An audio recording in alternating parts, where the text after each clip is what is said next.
Hello and welcome to sports Tak. Border Gavaskar trophy का buildup अब जब शुरू हो चुका है, पहले तस्वीरें निकल कर आई थी, कुछ प्रैक्टिस की अपडेट निकल कर आई थी, लेकिन अब आज तारीख है 15 नवंबर। हालांकि थोड़ा सा हैरान करने वाली चीज़ ये रही कि रोहित शर्मा ने बोला था कि हम वो जो एक इंट्रा स्क्वाड मैच था वो नहीं खेलेंगे, मैच सिमुलेशन। ठीक है, उस तरीके से आप एक मुकाबला नहीं खेल रहे, बट अल्टीमेटली चीज़ तो कहीं ना कहीं वही हो रही है। और एक मैच सिमुलेशन में इंडिया और एक जो पूरी की पूरी कंबाइंड ग्रुप है, वहां पर जो इंडिया ए के खिलाड़ी थे और इंडिया की जो स्क्वाड पिक हो रखी है, वो मिलकर एक मुकाबला खेल रहे हैं। पहले दिन का खेल खत्म हुआ, उसमें क्या कुछ हुआ और कंसर्न्स ये निकल कर आए हैं कि रोहित शर्मा का तो अभी वही है कि वो जा नहीं रहे हैं, तो उनकी जगह ओपन कौन करेगा, ये सवाल था। और उसमें यह था कि एक तरफ तो यशस्वी जायसवाल होंगे, दूसरी तरफ कौन होंगे, केएल राहुल या फिर अभिमन्यु ईश्वरन। केएल राहुल को जो है पूरी बैकिंग है, लेकिन खबर वहां से ये अच्छी नहीं आई है। ये तस्वीर भी आप देख रहे हैं और एक बारी पॉइंटर्स आपको दिखा देते हैं कि भारत का स्कोर जो रहा, अब भारत की ही दोनों टीमें खेलनी, तो स्कोर सिर्फ इसलिए लिखा है कि 339 फॉर 8 रहा, 75 ओवर का खेल हुआ। केएल राहुल चोटिल हो गए हैं, तो यहीं से शुरुआत करते हैं। पॉइंटर्स आपने देख ले, एक एक करके इन डिटेल सब कुछ बताएंगे। केएल राहुल ने ओपनिंग करी, तो पहला हिंट तो यह है कि जो अब शायद अब हिंट नहीं रह गया, हम लगातार बात करेंगे। केएल राहुल के साथ ही शायद टीम इंडिया जा रही है as an opener Optus stadium में जब मुकाबला खेला जाएगा। यह मैच जो है वाकई में हो रहा है, जो मैच सिमुलेशन की बात हो रही है। और वहां पर केएल राहुल ने नई बॉल अच्छी काउंटर करी, बाउंस के साथ अच्छा कोप अप कर रहे थे, लेकिन प्रसिद्ध कृष्णा की एक राइजिंग डिलीवरी जो है आकर एल्बो पर लगती है और उसके बाद बहुत दर्द में देखे गए, बड़े वहां पर परेशानी में देखे गए। और फिर उसके बाद हुआ ये कि अल्टीमेटली आखिर में केएल राहुल को जो है मैदान छोड़कर जाना पड़ा। तो ये यहां पर चीज रही। उसके अलावा जो चीज रही है वो ये हुई है कि विराट कोहली, शुभमन गिल, ऋषभ पंत और यशस्वी जायसवाल, इन्होंने 2 बारी बल्लेबाजी करी। हालांकि दूसरी बारी बल्लेबाजी ध्रुव जुरैल की भी आ चुकी है। तो इन दोनों फ्रंट पर बात करें, पहले तो शुरुआत करते हैं शुभमन गिल से और यशस्वी जायसवाल से। तो सबसे बेहतर जो रिपोर्ट्स निकल कर आ रही हैं, और ये वहां पर जो ऑस्ट्रेलियन मीडिया ने रिपोर्ट किया है और जो खबरें निकल कर आई हैं, उनके बेसिस पर हम आपको बता रहे हैं कि सबसे कंफर्टेबल जो है यशस्वी जायसवाल नजर आए थे बाउंस के अगेंस्ट। और वाकई में जो कंडीशंस हैं, ये कहा गया है कि जो शायद वहां पर शेफील्ड शील्ड में ऑफर करी जाती हैं उतनी तो स्पाइसी नहीं है, लेकिन फिर भी अच्छी खासी कंडीशंस हैं, टेस्टिंग कंडीशंस। एक ऐसा विकेट जहां पर कहा जाता है कि बैटर इज नेवर इन, यानी कि कोई भी गेंद जो है आपकी विकेट लेकर जा सकती है। तो यशस्वी ने फर्स्ट गो में बनाए थे 15 रन, आउट हुए थे। और ज्यादातर डिसमिसल जो है जो खिलाड़ियों के हुए वो है कॉट बिहाइंड। कॉट बिहाइंड से मतलब सिर्फ विकेट कीपर पर नहीं आउट होता है, आउट होता है स्लिप पर, गली पर, तो उस दिशा में हुए। और यशस्वी जायसवाल जो है, यशस्वी जायसवाल और इनफैक्ट विराट कोहली भी जब पहली बारी दोनों ही 15-15 के स्कोर पर आउट हुए हैं, तो वो सेकंड स्लिप पर आउट हुए हैं। तो यशस्वी जायसवाल ने पहले 15 रन बनाए, तब भी वो अच्छे दिख रहे थे, लेकिन बाद में जब उनकी बल्लेबाजी दोबारा आई तो उन्होंने 58 नॉट आउट करे। तो ये एक पॉजिटिव है, यशस्वी के लिए बड़ा दौरा है। हाल फिलहाल में भारत की टेस्ट टीम में देखें तो सबसे अच्छे परफॉर्मर रहे हैं, रन सबसे ज्यादा करे हैं, WTC के लिहाज से क्रूशल रहे हैं। वहीं शुभमन गिल जो थोड़े से कंजर्वेटिव और कॉशियस अप्रोच से खेल रहे थे, उन्होंने जो है पहली गो में 28 रन बनाए और फिर 42 रन नॉट आउट बनाए। शुभमन, अगर मुझे ठीक याद आ रहा है, तो फर्स्ट गो में जब आउट हुए थे तो गली में आउट हुए, नवदीप सैनी ने उनको आउट किया, और सेकंड गो में उन्होंने 42 नॉट आउट करे।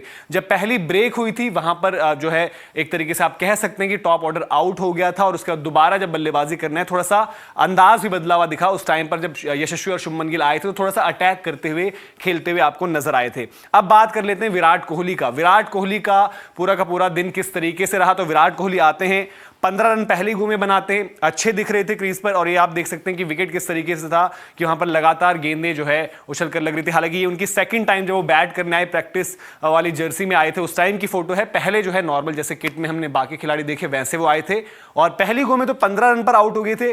दूसरी पारी में अच्छा शॉर्ट बॉल का इम्तिहान रहा, जहां पर विराट ने कुछ अच्छी बैकफुट के शॉट्स लगाए, ये आप देख सकते हैं। उसके बाद जब वो ऋषभ के साथ बल्लेबाजी कर रहे थे और 30 नॉट आउट थे, जब उन्होंने डिसाइड किया कि चलो भाई हो गया, जो प्रैक्टिस जितनी चाहिए थी उतनी हो गई। हालांकि विराट जब 15 के स्कोर पर आउट हुए थे तो उसके बाद वो क्योंकि मैच सिमुलेशन तो चल रहा था, उसके बाद वो नेट्स में गए, नेट्स में जाकर भी उन्होंने बल्लेबाजी करी और फिर वो वापस आए हैं। विराट को लेकर भी फिटनेस लेकर कंसर्न्स थे, लेकिन विराट जिस तरीके से पूरे मैच में उतरे तो वहां पर वो सवाल अब खत्म हो चुके हैं। तो विराट कोहली ने 15 और 30 नॉट आउट बनाए हैं, और ये है कि थोड़ा सा जो है टाइम स्पेंड किया और बेहतर हुए बल्लेबाजी में, तो वो एक अच्छी चीज है। अब ऋषभ पंत की बात करें तो ऋषभ पंत ने 24 और 19 का स्कोर लगाया, अटैकिंग वो होना चाह रहे थे और दोनों बारी बोल्ड हुए। हालांकि ऋषभ के साथ आपको ये सब चीजें कंसर्निंग नहीं लगती उतनी ज्यादा, बट ऋषभ पंत को भी थोड़ा सा अगर वो वक्त बिताएंगे वहां पर तो यूज टू हो जाएंगे, क्योंकि थोड़ा सा बाउंस जो है टैकल करना वहां पर एक इम्तिहान रहेगा जरूर। और हम बात करें कि ऑप्टस में विकेट लाइवली ही जो वहां से अपडेट भी आई थी, क्यूरेटर ने कहा था कि लाइवली विकेट दिया जाएगा। जैसे मैंने आपको बताया कि ज्यादातर डिसमिसल जो थे वो कॉट बिहाइंड थे, कंडीशंस वहां पर टफ थी।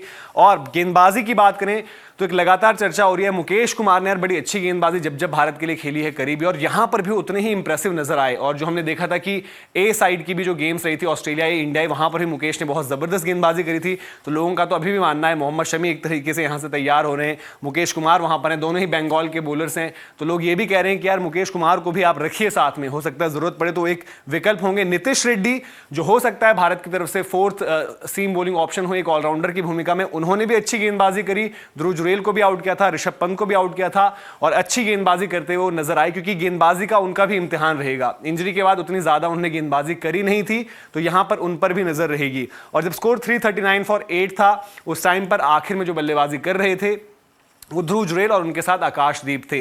तो जैसे मैंने बोला कि ये बल्लेबाज कुछ ऐसे भी रहे जिन्होंने 2-2 बारी बैटिंग करी है, और ये पूरा का पूरा एक समरी रही, पूरा का पूरा दिन किस तरीके से रहा भारत का मैच सिमुलेशन में, वो हमने आपको बताने की कोशिश करी। वहां से जो सबसे बड़ी और टेंशन वाली खबर है वो ये है कि केएल राहुल चोटिल हो गए हैं।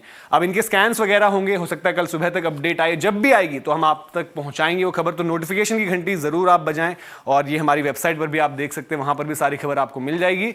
और केएल राहुल को लेकर अभी सस्पेंस बना हुआ है, तो देखते हैं आगे क्या कुछ रहता है। ये पूरी समरी थी, और ये जैसे मैंने बताया कि भाई जो भी ऑस्ट्रेलियन मीडिया ने रिपोर्ट किया, तमाम जो लोग वहां पर मौजूद थे उनको क्रेडिट है। अलग अलग लोग हैं इसलिए मल्टीपल लोगों का नाम ले नहीं सकते, तो सबकी रिपोर्ट्स वगैरह से देखकर ही हमने आपको बताई, पहुंचाई, तो पूरा श्रेय उनको जाता है। उनकी इंफॉर्मेशन जो पढ़ी वो आकर हमने आपको बता दिया। तो ऐसा कुछ रहा पहला दिन। वीकेंड पर ये पूरा मैच चलेगा, फ्राइडे सैटरडे संडे। देखते हैं कल किस तरीके से रहेगा, और पर्टिकुलरली अब ये रहेगा कल के दिन पर जब भारत के गेंदबाज एक्शन में होंगे, यानी कि आपको देखना है कि सिराज कैसी गेंदबाजी करते हैं, आकाशदीप, प्रसिद्ध कृष्णा, मुकेश कुमार, इन्होंने आज कर दिया। कल मेन साइड वाली बॉलिंग आपको देखने को मिलेगी, तो उस पर भी नजर रहेगी। अभी के लिए फिलहाल इतना ही, इजाजत लेते हैं आपसे।